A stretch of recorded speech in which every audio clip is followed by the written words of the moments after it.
안녕하십니까. 수도권투데이 정병진입니다. C형 간염, 집단 감염, 15년 만에 발생한 콜레라 환자, 결핵 등 요즘 국민들을 불안하게 하는 감염병 소식이 연일 전해지고 있는데요. 1년 전 메르스 사태를 수습할 보건복지부 사령탑으로 17년 만에 의사 출신 장관이 임명됐었죠. 바로 보건복지부 정진엽 장관입니다. 잠시 후 투데이 포커스에서 최근 1년의 감염병 관련 사태에 대한 입장과 대처 방안에 대해서, 그리고 보건복지 분야에서 현재 중점 두고 있는 이야기들 잠시 후 직접 만나봅니다.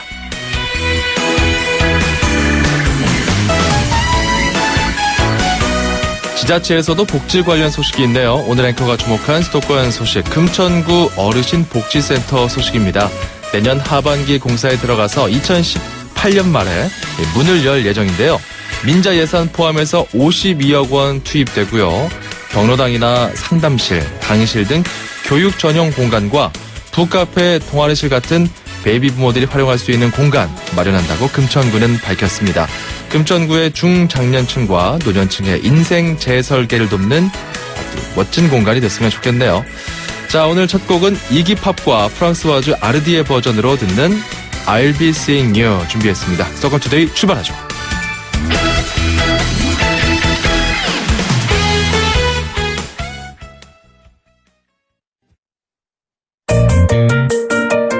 음악과 수도권 뉴스가 한방에, 수도권 전문 방송 수도권 투데이.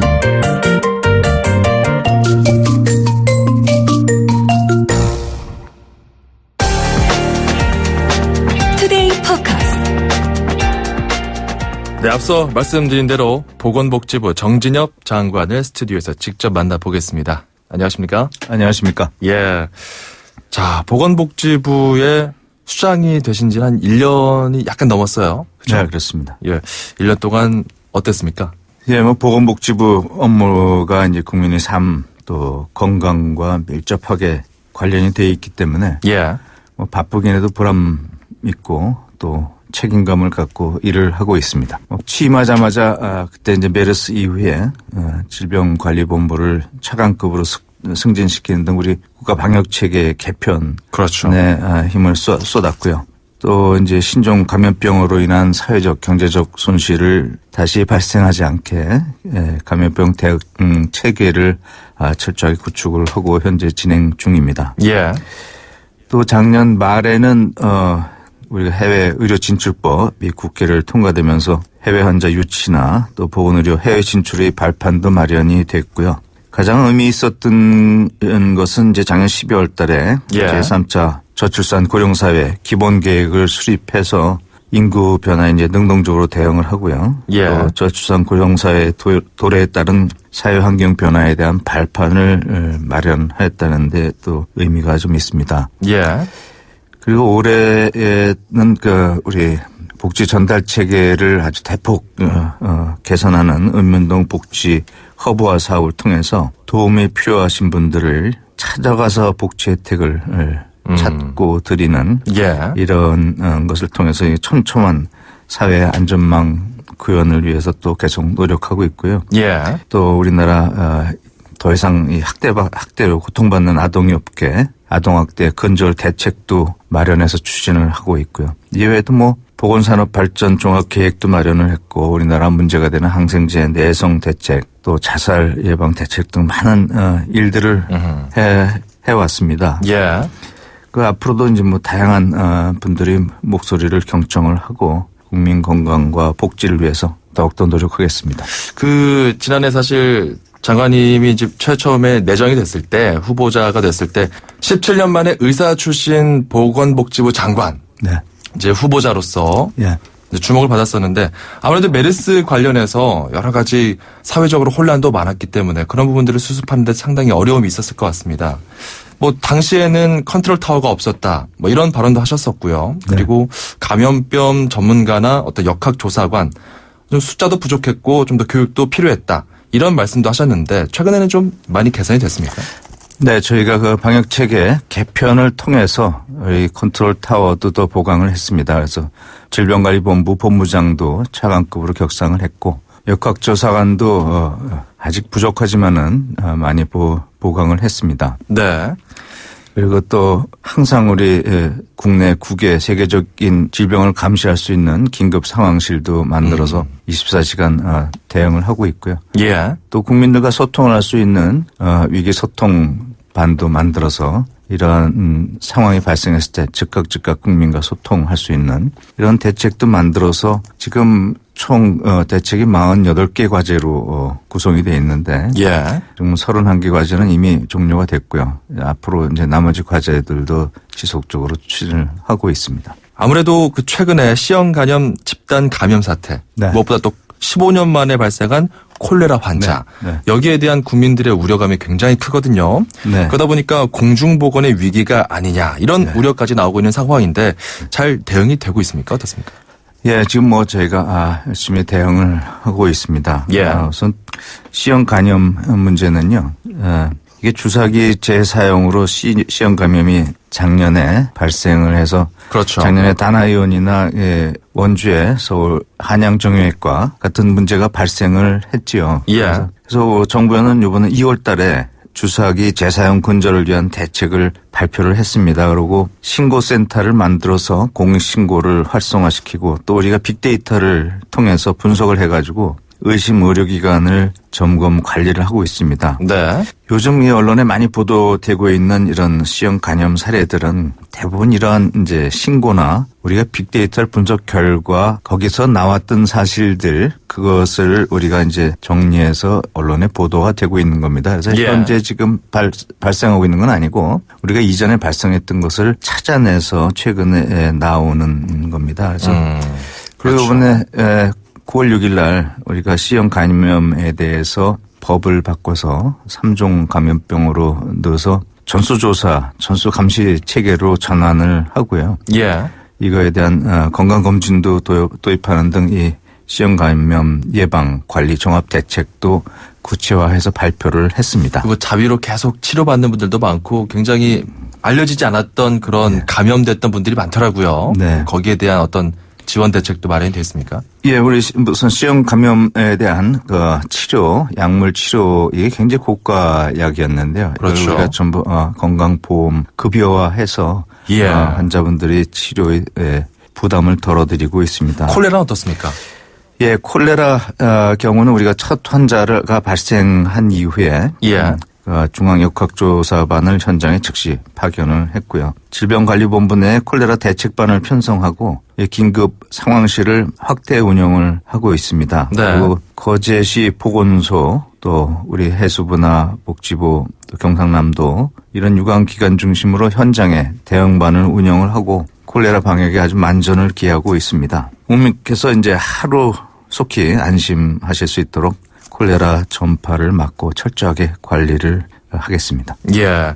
뭐 거제 지역에서는 이제 같은 종류의 콜레라균이 3명이 이제 감염된 것으로 나왔고 한 명은 또 동남아 여행 중에 감염된 것으로 이제 알려지고 있는데 그런 조사들도 다 이제 보건복지부에서 관할하고 있지 않습니까? 네, 우리 질병관리본부에서 하고 있습니다. 네, 그런 부분들 더 확산하지 않을 수 있게끔 네. 더 만전을 기해 주시면 네, 최선을 다하겠습니다. 좋을 것 같습니다. 요즘에 또 뭐 지카 바이러스다보다 또 많잖아요, 이야기들이. 네. 그렇기 때문에 이런 부분 국내에서 더 창궐하지 않을 수 있게끔 네, 조치를 더 강력하게 해주시면 좋을 것 같고요. 네, 그렇게 하겠습니다. 자, 이렇게 해서 보건복지부에서 보건 쪽 이야기를 해봤어요. 네. 복지 좀 이야기를 해보도록 하겠습니다. 그 장관께서 저출산 위기 극복을 위한 호소문을 발표하시기도 했는데요. 그 우리나라 저출산 문제 일단 보건복지부 차원에서는 어느 정도로 심각하다 이렇게 보고 있습니까? 이건 뭐 매우 심각한 문제입니다. 네. 우리나라는 30년 이상 저출산 현상이 지금 지속되고 있고요. 2001년부터 출산율이 1.3명 미만으로 지속되는 초저출산 국가입니다. 우리나라 작년 출생률이 1.24인데요. OECD 평균이 1.7인 거에 비하면 많이 낮은 수치고 네. 전 세계적으로 홍콩, 싱가포르, 포르투갈과 더불어서 가장 낮은 수준입니다. 예. 최근에 몇 년 동안은 그래도 출생률이 좀 완만한 이렇게 상승을 했는데요. 올해는 작년에 메르스 여파 또 우리 세계 경제의 둔화 때문에 1월부터 6월 기간 중에 작년에 비해서 13,000명이 출생 수가 줄어서 역대 최저 수준이 될 것으로 우려를 하고 있습니다. 그렇군요.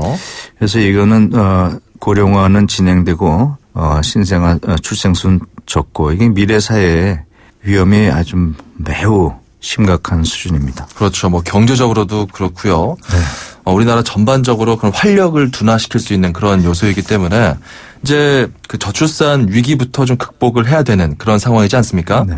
그러다 보니까 저출산 보완 대책이 이제 나오는데 정부에서도 이걸 내놨어요. 보건복지부에서. 네. 자, 여러 가지 그 안이 나왔습니다. 난임 치료 지원도 나오고 특별히 이번 대책에서 중점을 두었던 부분은 어딜까요? 예, 저희 아까 말씀드렸듯이 작년 12월 달에 우리가 제3차 저출산 고령사회 종합대책을 발표드린 바가 있는데요. 네.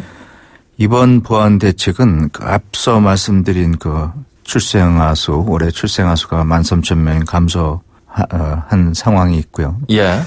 이런 감소 추세가 고착화되면 안 되겠다. 이런 아주 절박한 심정으로 단기 보완책을 발표를 한 겁니다. 네. 이번에는 지금 말씀 주신 대로 아이가 이게 절실하지만 난임으로 이 어려움을 겪고 있는 가정에 대한 지원을 대폭 확대를 했습니다. 예. 그래서 난임 시술비 지원에 대해서 소득 기준을 폐지하고 모든 계층이 이 제도의 혜택을 받으실 수 있도록 했고요. 특히 월소득 316만 원 이하의 소득 계층에 대해서는 우리가 최수중 시술비 지원 금액을 기존의 190만 원에서 240만 원으로 확대를 했고요. 예. 시술 횟수도 3회에서 4회로 확대를 했습니다. 네. 또 앞으로는 이 난임 시술비나 이런 재반 비용에 대해서 다 건강보험을 적용할 계획을 가지고 있고요. 둘째아, 셋째아를 낳고 키울 수 있는 이런 환경을 만들기 위한 대책도 확대를 했습니다. 네. 예를 들자면 두 자녀부터 남성 육아휴직 수당 상한액을 150만 원에서 200만 원으로 인상을 했고요. 또 세액 공제도 확대하고 근무지 전보에도 좀 우대를 해드리는 제도도 만들었고, 예. 또 세 자녀 이상 맞벌이 가구는 국공립 어린이병원에 최우선 입소할 수 있도록 이런 다자녀에 대한 사회적 혜택을 더욱 강화해 나갈 겁니다. 이외에도 뭐 다자녀 가구에 대해서 주택 특별 공급 등 여러 가지 대책을 발표를 했습니다. 그렇죠. 그중에서도 이제 눈에 띄는 것 중에 하나가 남성 육아 휴직 그리고 관련된 수당들 이런 네. 것에 대한 또 정책도 나왔어요. 네, 그렇기 그렇습니다. 때문에 많은 분들이 또 근데 육아 휴직을 남자들이 쓸 수 있겠느냐? 네. 뭐 갔다 오면은 내 자리가 없어지지 않겠느냐? 어떤 이런 네. 우려감도 있고 사실 글 쓰는 게 쉽지 않거든요. 네. 이런 거에 대한 우려감 그리고 내 자녀를 믿고 맡길 수 있는 어린이집이나 유치원이 좀 부족하다. 이런 목소리들도 굉장히 많습니다. 이런 어떤 실효성 문제에 대해서 어떻게 보십니까? 네, 이게 이제 근본적인 인식 개선이 필요한 부분입니다. 예. 이 정부에서는 기업 경영자나 근로자들이 출산 휴가나 육아 휴직을 사용할 때 발생하는 고충을 덜어드리기 위해서 다양한 제도적 지원책을 마련하고 시행을 하고 있습니다. 그렇죠. 네. 예를 들어보면은 출산 휴가, 육아휴직 대체 인력을 채용할 때 기업의 입장에서 한 사람당 중소기업은 우리가 월 60만 원, 대기업은 월 30만 원의 인건비를 사업주에게 지원을 합니다. 예. 또 중소기업 사업주에게는 또 1인당 20만 원의 간접 노무비도 지원을 하고요. 또 아까 말씀드린 대로 그 남성 육아휴직 시 육아휴직 급여도 인상을 했고요. 예.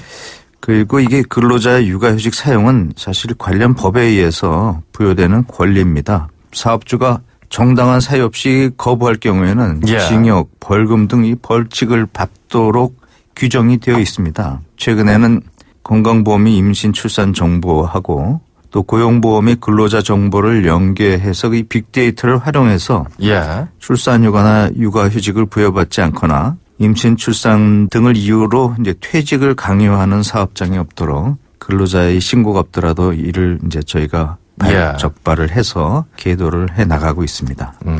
정부 차원에서 이런 분위기 쇄신 노력들을 하고 있고, 좋습니다. 이번에 박 대통령께서 러시아 순방할 때 네. 다녀오셨죠? 네, 그렇습니다. 어떤 내용들이 있었는지요? 네, 이번에 많은 성과가 있었습니다. 예. 이번 순방을 통해서 공공 분야에서는 4건, 또 민간 분야에서 5건 등 총 9건의 MOU를 체결을 했고요. 또 1건의 수출 계약을 체결하는 성과도 있었습니다. 정부에서는 이제 극동 지역에 진출하는 우리나라 의료기관 지원을 위해서 러시아 극동개발부와 상호협력 MOU를 체결을 했고요. 또 러시아 연방보건부와는 원격 의료 등 ICT 기반 의료 기술 분야에 적극 협력하도록 협력 예. 의향서를 체결을 하였습니다. 네, 민간 분야 성과도 있었죠?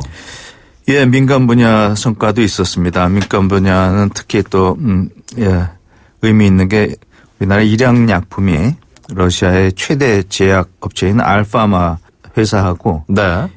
위궤양 치료제인 국산 신약 놀텍의 2억 불 수출 계약을 체결하였습니다.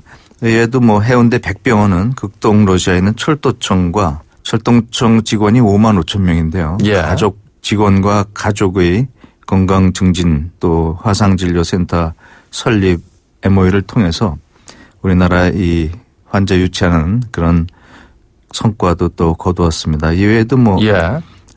이대목동병원이나 가천길병원, 가천대학교 또 가천대학교 한의과대학에서 여러 가지 보건의료 전반에 대한 협력, 교육, 상호 교육을 할 수 있는 시스템 예. 구축, 또 전통의학 또 한의학에 대한 협력 이런 다양한 협력을 하기로 하였습니다. 네. 러시아 쪽하고는 러시아 보건부 장관과 함께 ICT 기술 기반 의료 기술 협력 이런 이야기도 좀 하신 걸로 알고 있는데 네, 관련해서는 원격 의료 사업이 있지 않습니까? 네 그렇습니다. 국내에서도 이제 원격 의료 시범 사업에 대해서 이제 찬반도 있고요. 네. 여러 가지 고민이 있을 텐데 보건복지부의 입장과 향후 계획은 어떻습니까? 일부 의료계에서 이제 원격 의료가 도입되면은 환자가 이 대형 병원 쏠림 현상이 생겨서 동네 의원이 몰락할 거다 이런 말씀들을 하시는데요. 이건 예. 그야말로 기우에 불과합니다. 네, 저희가 지금 국회에 제출한 의료법 개정안에는 그 원격 의료를 시행할 수 있는 의료기관과 환자의 범위를 제한적으로 인정을 하고 있습니다. 그래서 이 원격 의료는 근본적으로 우리의 공공성을 확대하고자 하는 목적으로 시행을 하는 건데요. 예. 예를 들어서 이제 도서 벽지 주민이나 또 어디 군 부대에 있거나 또 교정원에 계시는 분들 이런 원격 해양 선박이라든지 예. 이런데 의료 접근이 어려운 분들 또 취약계층에 대한 의료를 보완적으로 실시해드리는 건데요. 우리가 시행하고 있는 이런 원격 의료는 동네 의원 중심으로 하게 법에 딱 적어놨습니다. 예. 그래서 이번에 이거는 동네 의원이 어려움을 겪는 게 아니라 오히려 동네 병원이 더 활성화될 수 있는 이런 좋은 기회라고 생각을 합니다. 네, 어떤 대형 병원 배불리기 차원이 아니라 그런 거 어떤 아닙니다. 도서 벽지의 주민과 노인들 그리고 동네 병원에서도 충분히 이걸 사용할 수 있게끔 지원하겠다. 예, 이런 안을 담고 있다는 거죠. 동네 주민들을 제일 잘 아는 동네 의원이 이제 환자분들과 모니터링도 하고 알겠습니다. 치료를 해드리는 겁니다. 자, 이제 2016년 하반기입니다. 네. 보건복지부 장관으로서 향후 목표와 계획 짧게 좀 들어볼까요? 네. 이번에 러시아를 방문했을 때 느꼈지만 우리나라 보건 의료 수준은 이제 세계적인 수준이다라고 말씀드릴 수 있고요. 우선 이 보건 의료 분야에서는 우리 의료의 공공성을 좀 더 강화를 하고요. 예. 또 첨단 의료나 제약, 의료기기 산업을 더욱더 육성할 계획입니다. 또 아까 말씀드렸던 원격 의료 시범 사업도 더욱 확대해서 우리 보건 의료의 사각지대를 좀 더 해소를 하고요. 또 어저께 저희가 보건산업 종합 발전 전략을 발표를 했습니다. 예. 이런 앞으로 우리가 제약 의료기기뿐만 아니라 화장품 산업도 육성을 하고 정밀 재생의료 발전을 통해서 보건산업 7대 강국으로 도입을 하기 위해서 최선을 다하겠습니다. 예.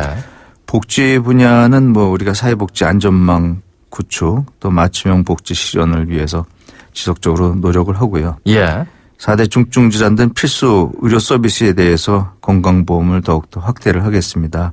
그리고 기초생활보장, 맞춤형 급여, 또 기초연금 제도를 더욱 내실화하고요.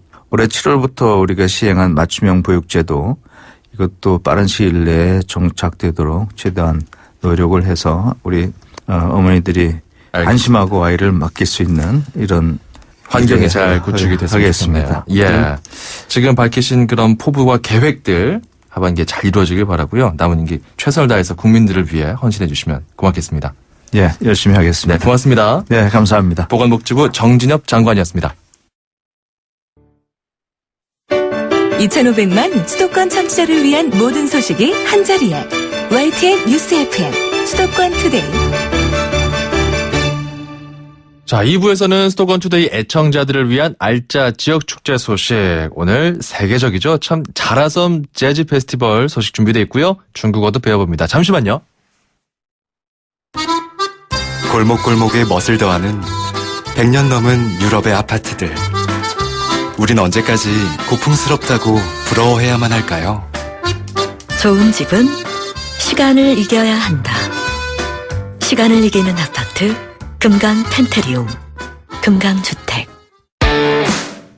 그 회사 예술하는 회사도 아니면서 미술관을 열었다면서요? 그 회사 중소기업 제품의 해외 진출길을 열었다면서요? 세상에나 그 회사 100세까지 잘 살기 위한 연구소를 열었다면서요? 대체 무슨 회사길래?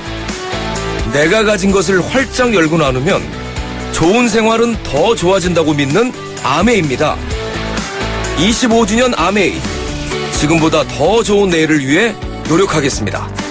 생활을 바꿉니다. 좋은 생활 주식회사 아메이.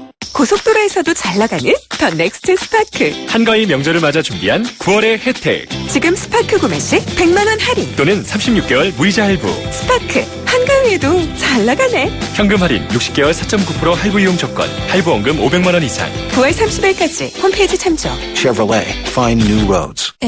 사랑하는 사람들 더 빨리 만나고 싶고 더 오래 보고 싶고 힘 있는 피부가 되면 이렇게 달라지나 봐요. 올 추석에는 슈퍼바이탈을 선물해보세요. 기대 그 이상의 변화. 아이오페 슈퍼바이탈 크림. 서울, 경기, 인천, 집고!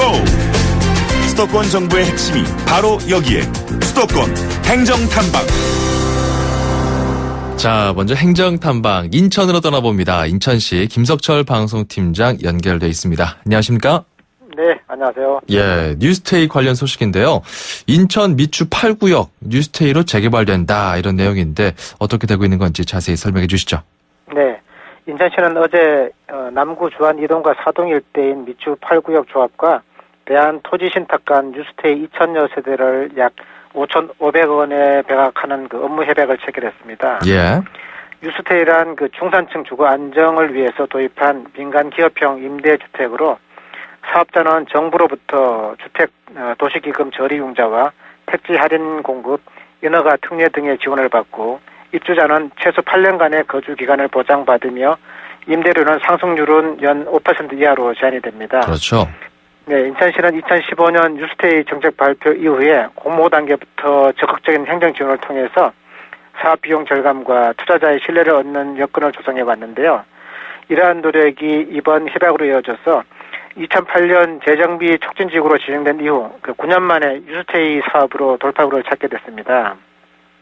미추 8구역 조합 사업은 남구 주안 이사동 일대 11만 8천 제곱미터에 지하 2층, 지상 40층의 공동주택 2,800여 세대와 부대 복리시설을 공급하는 사업인데요. 예. 2018년에 착공해서 2020년 입주를 목표로 추진하고 있습니다. 네, 이렇게 뉴스테이 사업 인천 지역에서 이제 진행이 되고 있고, 자, 그리고 인천시가 청년 일자리 창출을 위해서 여러 가지 노력을 하고 있는데, 이번엔 인천시 공공부문의 일자리 창출 기여를 위해서 어떤 제도를 도입한다면서요? 네, 그렇습니다. 인천시는 지난 7일에 시산하공사공단 등 그 공공 부분에서 정원의 3% 이상을 청년 미취업자로 고용하도록 의무화하는 제도 도입 실현을 위해서 공공기관 청년 일자리 증대 사업을 체결했습니다. 협약식에는 조동암 정무경제부시장과 교통공사, 도시공사, 관광공사 사장과 시설관리공단, 환경공단 이사장 등이 참석해서 청년 미취업자 의무 고용제를 단계적으로 도입하기로 합의했는데요. 예. 청년 고용촉진 특별법에 따르면 공공기관과 지방공기업은 정원의 3% 이상을 15세에서 34세 청년으로 고용해야 하지만 공고사항입니다. 참고로 그 현재 인천시 산하 공공기관의 청년 고용률은 연간 0.7% 수준에 머물고 있는 상황인데요.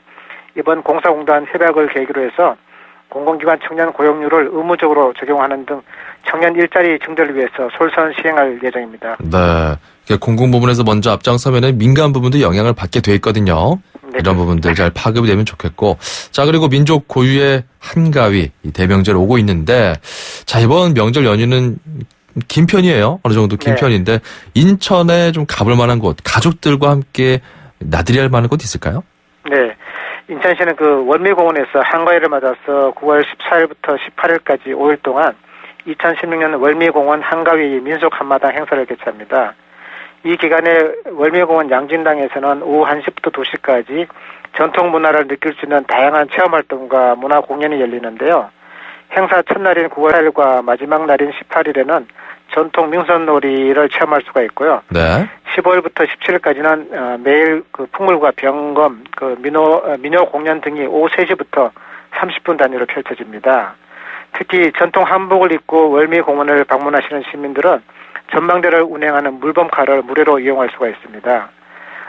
이와 더불어서 월미공원에 오시면 전통 정원과 초가집, 텃밭 등 고즈넉한 가을 정취도 느끼실 수가 있으니까요.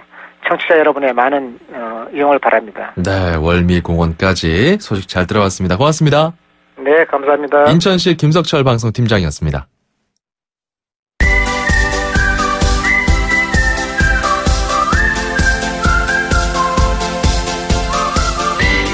중국어를 쉽고 재밌게 배울 수 있는 시간입니다. 다 함께 중국어, 대한민국 대표 중국어 강사 문정아 선생님과 함께합니다. 어서 오세요.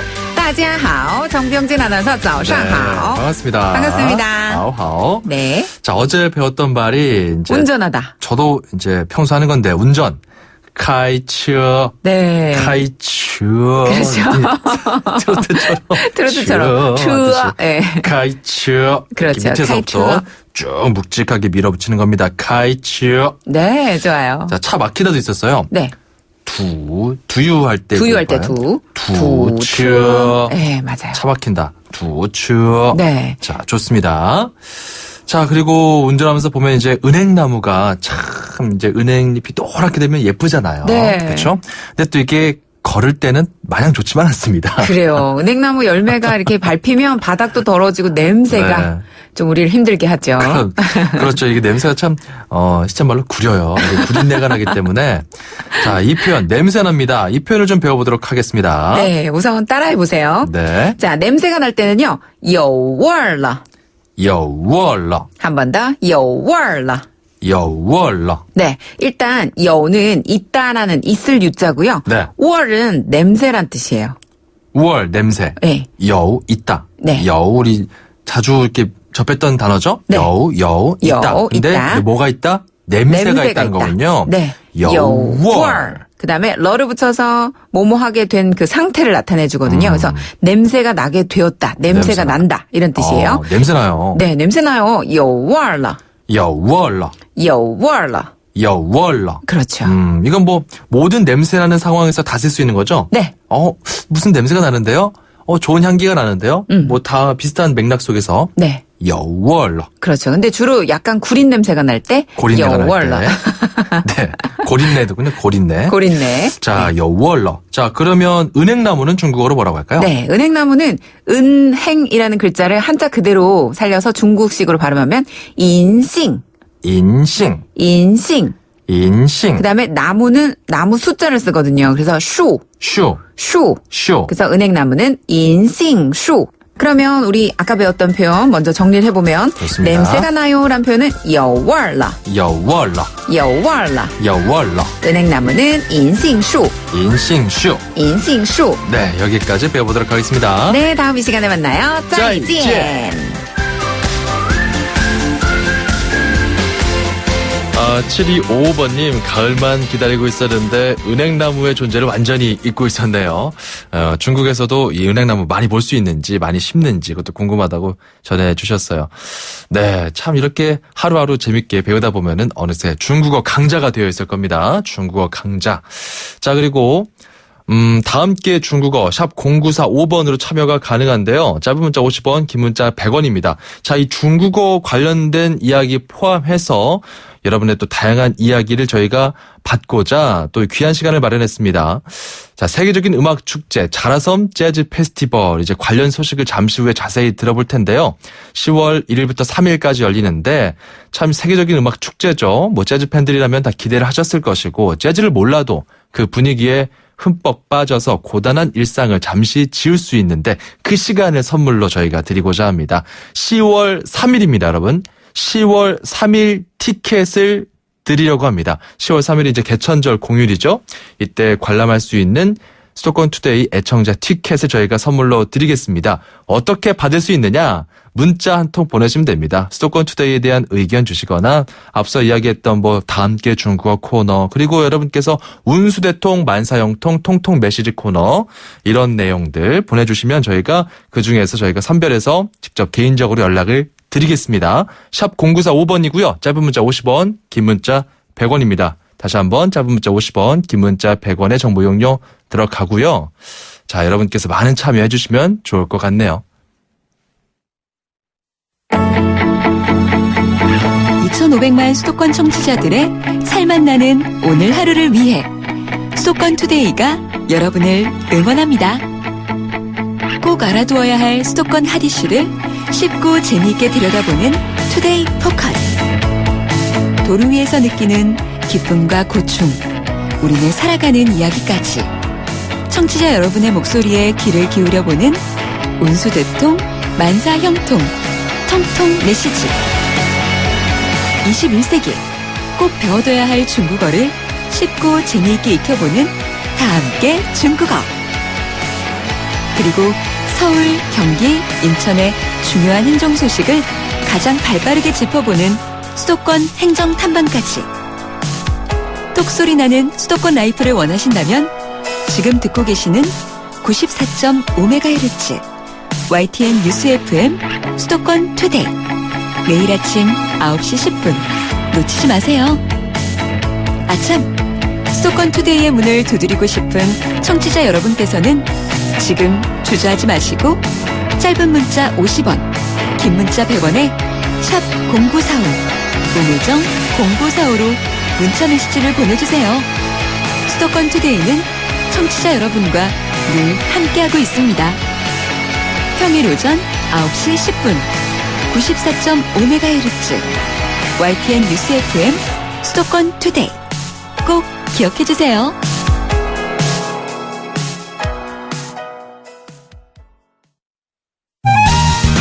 수도권이 콕 집은 오감만족 지역축제.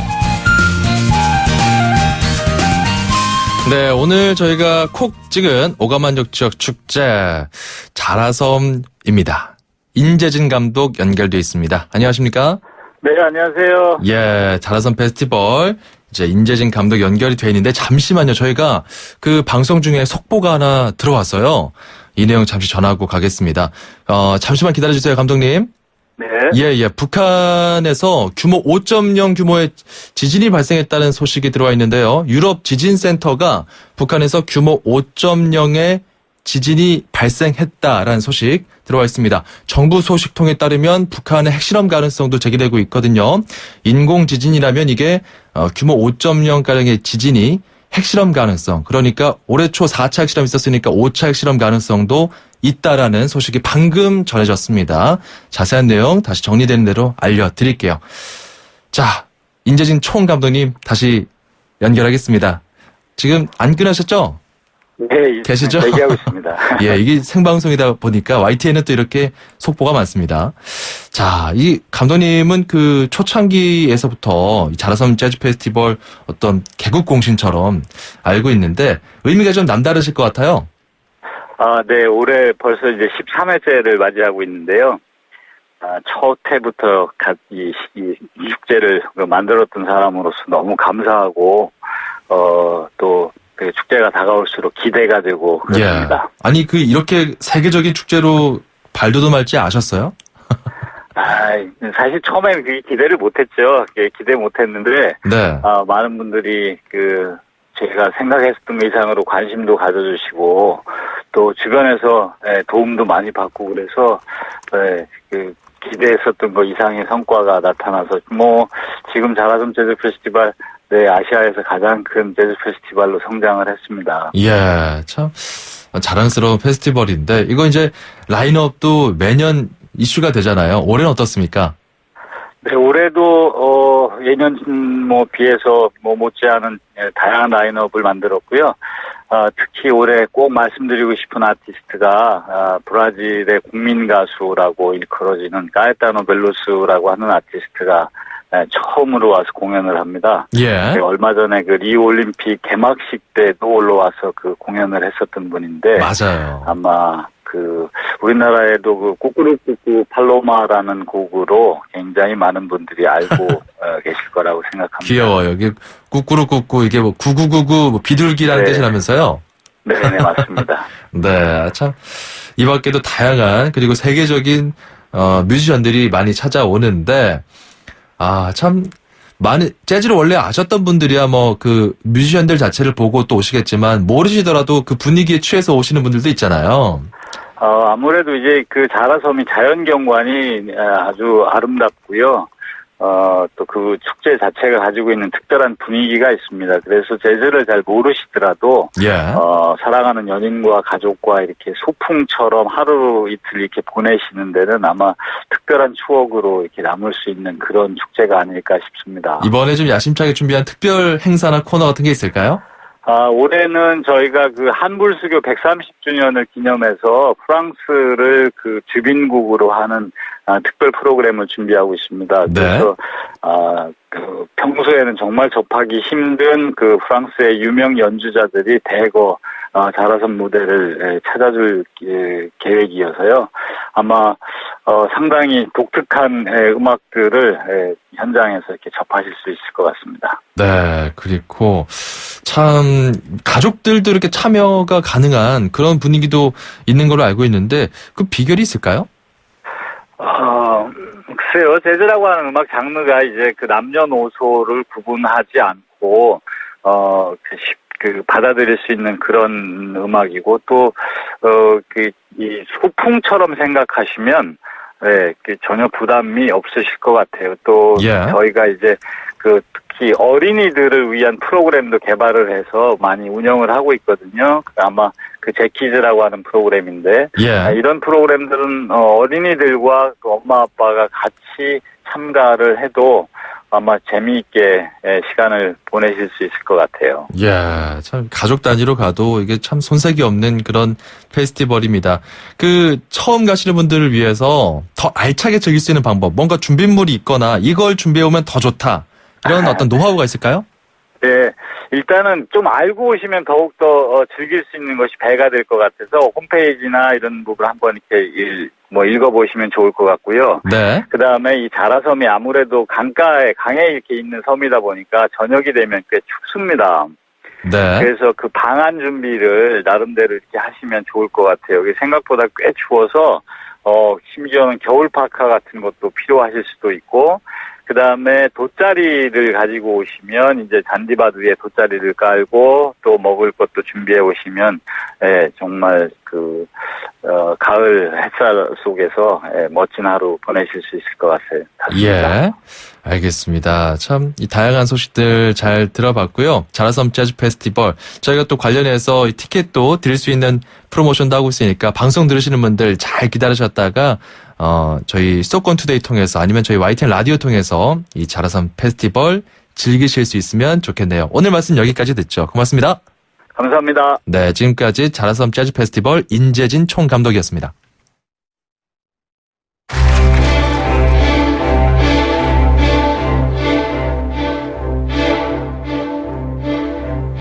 자, 끝곡은 까에타누 벨로주가 부른 노래입니다. 이번에 자라섬 재즈 페스티벌에도 나오고요. 노래 제목은 꾸꾸루꾸꾸 팔로마 999 비둘기 이런 뜻입니다. 재밌게 들어보시죠. 자, 그리고 앞서 정리해드렸던 북한 관련 소식입니다. 좀 큰 소식이네요. 유럽 지진센터가 이 북한에서 규모 5.0에서 5.1가량의 지진이 발생했다는 소식 전해졌는데 추가적인 소식이 더 들어와 있습니다.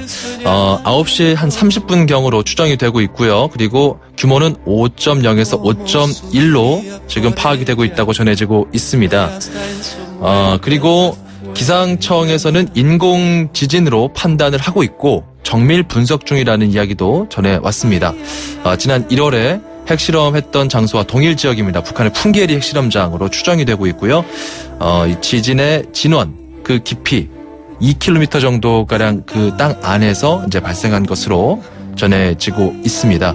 자, 이게 인공지진이 맞다면 핵실험 가능성이 크고요. 관련 소식 저희 YTN 통해서 다시 한 번 더 정리해 보시죠. 저희는 다음 이 시간 돌아오겠습니다. 정병진이었습니다.